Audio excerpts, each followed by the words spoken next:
Good morning students. आज हम देखो क्लास 10 का पद परिचय, जो कि बहुत ही एक इंपॉर्टेंट चैप्टर है, उसको मैं आप लोगों को समझ के लेकर आया हूँ। और आज का हमारा टॉपिक है पद की परिभाषा एवं उसके भेद। तो सबसे पहले हम जान लेते हैं कि पद क्या है। वर्णों का सार्थक समूह शब्द कहलाता है। वर्णों का सार्थक समूह शब्द कहलाता है, किंतु जब उन्हीं शब्दों को वाक्य में हम विभिन्न विभक्तियों के साथ प्रयोग करते हैं, अर्थात विभिन्न नामों से हम उस पद के विभिन्न प्रकार, वो क्या है, संज्ञा है, सर्वनाम है, क्रिया है, विशेषण है आदि के रूप में जब प्रयोग करते हैं तो उसे ही हम क्या कहते हैं, पद कहते हैं। अब हम क्या करते हैं, क्योंकि हमारा टॉपिक है पद परिचय, तो हम क्या करते हैं, पद से अभिप्राय को समझ लेते हैं कि पद क्या है, पद किसे कहते हैं, उसको समझ लेते हैं। और उसके बाद हम एक तो उदाहरण के द्वारा भी समझते हैं कि किस प्रकार हम पद का परिचय कर पाएंगे। ठीक है, तो चलो हम सबसे पहले यहाँ पर पहले उदाहरण पद परिचय की परिभाषा को लिख दे रहा हूँ, और लिखने के बाद आप लोग को मैं समझा दे रहा हूँ कि पद परिचय किसे कहते हैं। तो यहाँ देखो हम क्या किए, पद का परिचय अर्थात पद परिचय क्या है, उसको हम यहाँ पर आप लोगों को समझ लिख दिया। क्या है, देखो पद परिचय का अर्थ या पद परिचय से अभिप्राय है कि पदों का विश्लेषण करना। पदों का विश्लेषण अर्थात किस प्रकार का पद है, व्याकरण की दृष्टि से पदों का विश्लेषण वाक्य में प्रयुक्त पदों के व्याकरणिक परिचय ही पद परिचय कहलाता है। अन्य शब्दों के साथ किसी वाक्य में प्रयुक्त अगर कोई शब्द रहे, अन्य कोई शब्द रहे, उस शब्द में वाक्य में जो प्रयोग होते हैं, क्या, संज्ञा, सर्वनाम, विशेषण, क्रिया, विशेषण, क्रिया, संबंधवाचक, समुच्चयवाचक और विस्मयादिबोधक, ये सारे जो शब्द प्रयोग होते हैं, इनका जो प्रयोग होता है उनको स्पष्ट करना ही, मतलब एक वाक्य लिखे, वाक्य में कहाँ पर कौन सा संज्ञा है, कौन सा सर्वनाम है, कौन सा विशेषण है, मैं एक वाक्य आप लोगों को लिख दे रहा हूँ। ठीक है, उदाहरण के द्वारा मैं समझा दे रहा हूँ कि कैसे हम समझेंगे कौन संज्ञा है, कौन सा सर्वनाम है, कौन सा क्रिया विशेषण है, कौन सा विशेषण है, कौन सा समुच्चयबोधक है।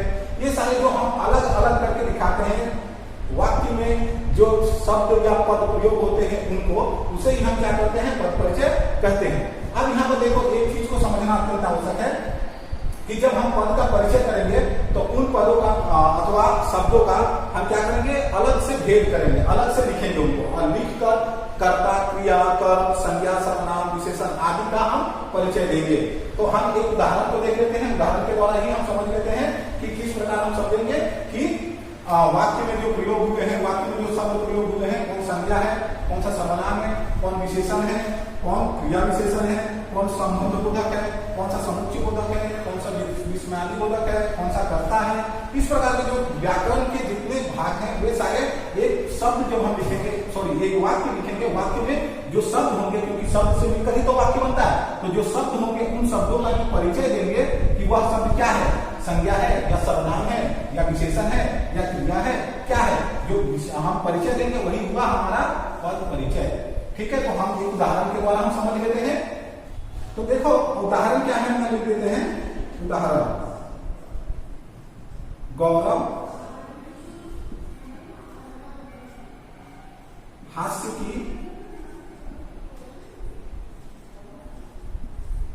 पुस्तक पढ़ता है।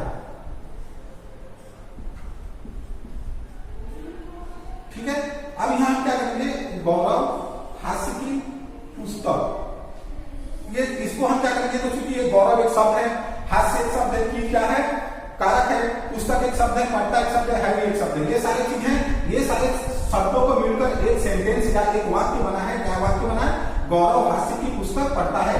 अब यहाँ पर जो पद परिचय है, हम क्या बताए थे कि जो एक एक पद होंगे उसको वे क्या है, संज्ञा है, सर्वनाम है, क्रिया है, विशेषण है, कर्ता है, क्या है, तो उसको जब हम अलग करके दिखाएंगे तो वही होगा हमारा पद परिचय। तो देखो हम क्या करेंगे, पहले गौरव को करेंगे, फिर हास्य की करेंगे, फिर पुस्तक को करेंगे, इस प्रकार हम करेंगे।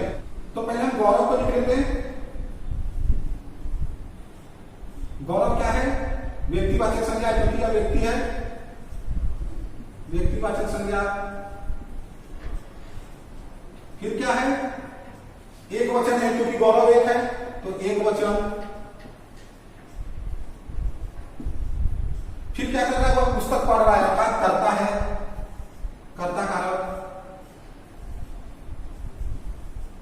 और कुछ हो सकता है, और क्या है, गौरव चूंकि लड़का है तो यहां क्या होगा, पुल्लिंग।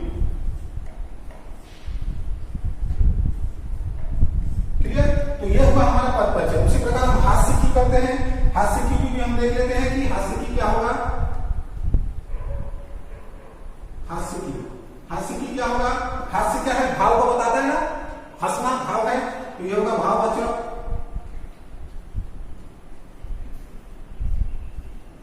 भाववाचक संज्ञा। फिर होगा हंसना क्या है, पुल्लिंग।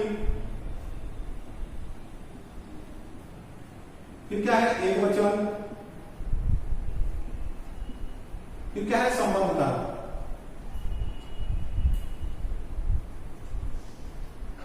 क्यों संबंध कारक हुआ, क्योंकि गौरव के साथ उसका संबंध बता रहा है कि वह क्या कर रहा है, हंस रहा है। दूसरी ओर पुस्तक के साथ भी उसका संबंध बता रहा है कि पुस्तक को पढ़ने के बाद गौरव हंस रहा है। उसके बाद क्या है, पुस्तक। पुस्तक क्या है, आप लोग बोलो पुस्तक क्या है, पुस्तक है जातिवाचक संज्ञा।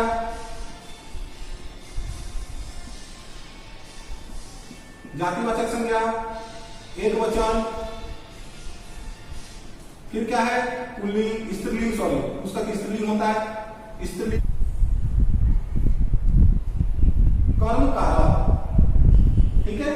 तो इस प्रकार हमने आप लोगों को बताया कि गौरव हास्य की पुस्तक पढ़ता है, एकदम से वाक्य भी है, वाक्य में हम अंडरलाइन कर देंगे, आपको तो एग्जाम में भी ऐसे इसी प्रकार आएगा कि इस प्रकार एक सेंटेंस दे देगा, सेंटेंस देकर एक अंडरलाइन कर देगा और उसके बाद बताएगा कि उस पद का परिचय बताए, क्योंकि गौरव तो एक पद है, हास्य भी एक पद है, पुस्तक भी एक पद है। इस पद का हमें परिचय देना है कि यह पद व्याकरण की दृष्टि से क्या है।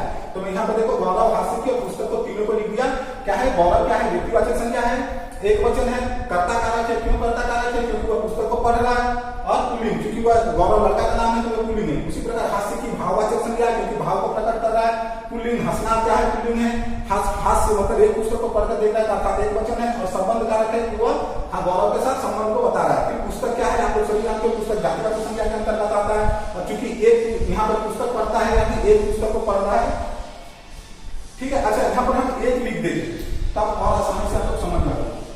एक पुस्तक पढ़ता है तब ये क्या होगा, एक वचन हो जाएगा, क्योंकि एक ही पुस्तक को पढ़ रहा है। उसके बाद क्या है, स्त्रीलिंग। और क्या है, कर्म कारक। इसका कर्म को बता रहा है, गौरव के कर्म को बता रहा है। तो ये हुआ हमारा पद परिचय। अब हम क्या करते हैं, पद के भेदों को जान लेते हैं कि पद के कौन कौन से भेद हैं, ठीक है। तो पद के मूल रूप से हम भेदों को यहाँ पर आप लोगों को समक्ष लिख दे रहा हूँ, और उसके बाद नेक्स्ट वीडियो में हम क्या करेंगे, उन पदों जो भेद हैं उन भेदों को एक एक करके हम आप लोगों के समक्ष रखेंगे और डिस्कस करेंगे उस पर उदाहरण के साथ, ठीक है। तो पद के जो भेद है उसको मैं यहाँ पर आप लोगों को समक्ष लिख दे रहा हूं। तो देखो हम क्या करते हैं, यहाँ पर पद के भेद को लिख रहे हैं, पद के भेद, ठीक है। तो पद के भेद में सबसे पहला क्या है, संज्ञा। जो आप लोग बचपन से पढ़ते आए हो ना, संज्ञा, सर्वनाम, क्रिया, विशेषण, ये सारे चीज का ही हम यहाँ पर लिख रहे हैं पद के भेद के अंदर। यही सब है पद के भेद। पहला क्या है, संज्ञा। दूसरा है सर्वनाम। तीसरा है क्रिया। चौथा है विशेषण। पांचवा है क्रिया विशेषण।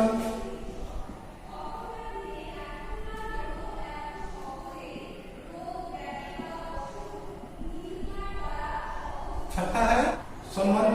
छठा है संबंध बोधक। संबंध बोधक, समुच्चय बोधक,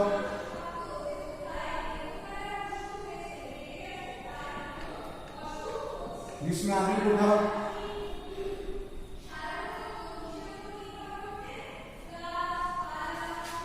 विस्मयादि बोधक, और अंत में है वाद, ठीक है। तो ये सारे क्या है, हमारे पद के भेद है। नेक्स्ट जब हम वीडियो करेंगे आप लोग इसको अच्छी तरह से पढ़ लें कि पद के भेद कितने हैं। पद के टोटल 9 भेद हैं। पहला है संज्ञा, सर्वनाम, तीसरा है क्रिया, चौथा विशेषण, पांचवा है क्रिया विशेषण, उसके बाद संबंध बोधक,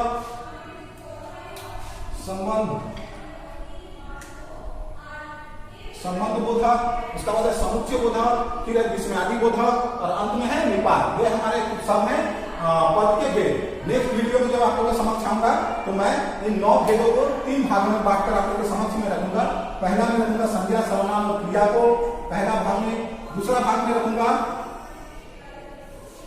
विशेषण, क्रिया विशेषण और संबंध बोधक को।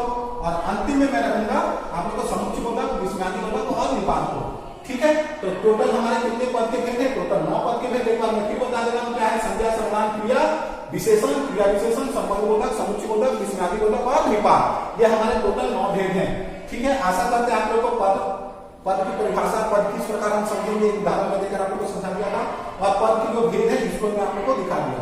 नेक्स्ट वीडियो में आप लोग से फिर मिलते हैं ये 3 पद को लेकर। तब तक थैंक यू।